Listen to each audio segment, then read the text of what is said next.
Now, every country has its own stereotypes, and when you think of Iceland, you might think of spectacular landscapes, midnight sun, hot springs, and woolly jumpers.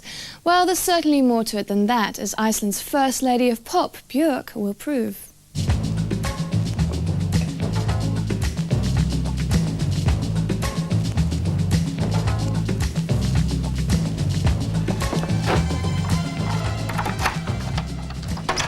This is my house.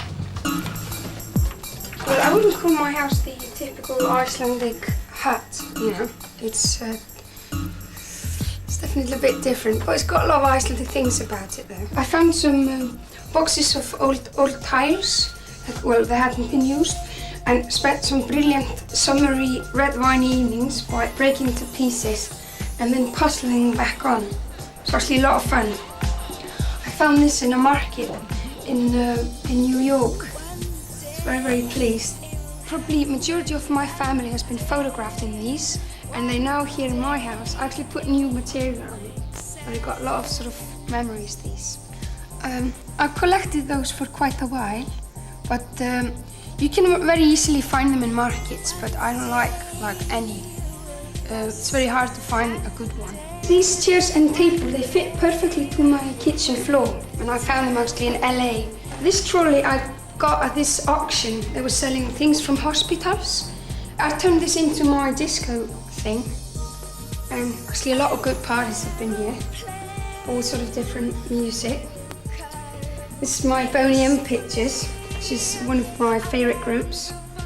I really admire them for their sincere enthusiasm for pop music. I thought this big room definitely needed like a center point, you know, and a light in the middle. I think chandelier is heart of every home. You know, in the winter it's like dark. It's like dark almost 20 hours a day.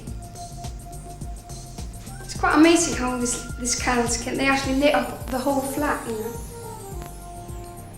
and in a nice kind of way.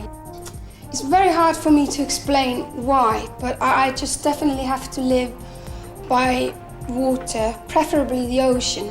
I live by the ocean. I live right next to the harbor. It's my favorite place, you know. I like it very much.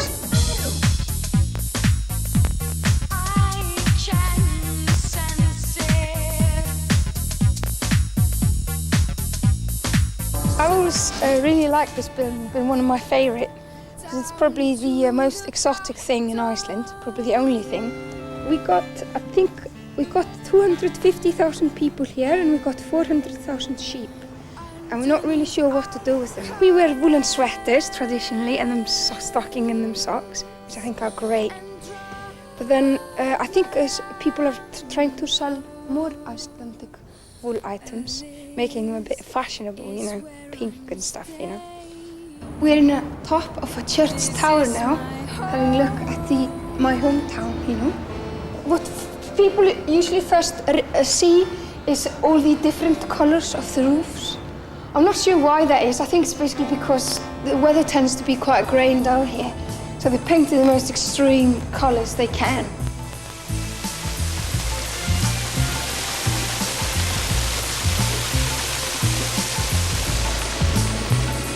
I really like it here. It's like very, very ancient, but sort of futuristic at the same time, sort of sci-fi. And all the colours you can see, they kind of make you believe that plastic is natural, you know. I really like it.